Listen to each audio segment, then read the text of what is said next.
दोस्तों देख सकते हो आप, मैंने दो मॉडल का प्लाज्मा कैनन बनाया है, जो कि एक है हैंड प्लाज्मा कैनन और एक है गाइस टेस्टिंग वाला, जिसको मैं पहले टेस्ट करूंगा उसके बाद इसमें अप्लाई करूंगा। तो सबसे पहले मैं हैंड वाला प्लाज्मा कैनन को एक बार दिखा देता हूं। ये देखो दोस्तों, और मैं इसको एक बार और पहन के दिखाता हूं आपको हाथ पे।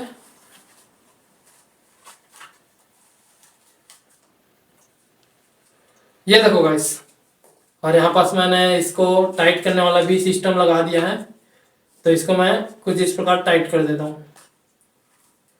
ये देखो दोस्तों, ये देखो।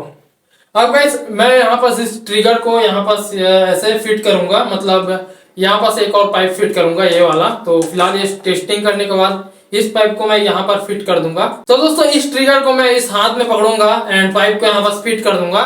फिर गैस को आराम आराम से इस बॉटल के अंदर में भेजूंगा। फिर गैस बूम, मैं इसको इधर जब दबाऊंगा इसके बटन को, तो हमारा जो प्लाज्मा कैनन का एयर शॉक वेव है वो यहाँ से निकलेगा।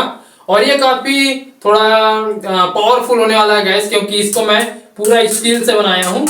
ये देखो, और जो कि ये है वो प्लास्टिक का है, इस साइड का प्लास्टिक का है और ये स्टील का है। तो इससे ज्यादा पावरफुल तो ये होने वाला है गैस, जैसा आप देख सकते हो। ये देखो, तो गाइस अभी थोड़ा रात हो रहा है तो आज टेस्टिंग नहीं करेंगे, मैं आपको सिर्फ दिखाने वाला था। टेस्टिंग तो हम कल करेंगे, वो भी दिन में, और ये काफी क्रेजी होने वाला है। तो गाइस अगले वीडियो का जरूर वेट करना, ताकि ये जो इसका टेस्टिंग है वो आप देख सको। तो गाइस वेट करते हैं कल का इसका टेस्टिंग के लिए, कल बहुत ही क्रेजी होने वाला है। तो गाइस मिलते हैं नेक्स्ट डे।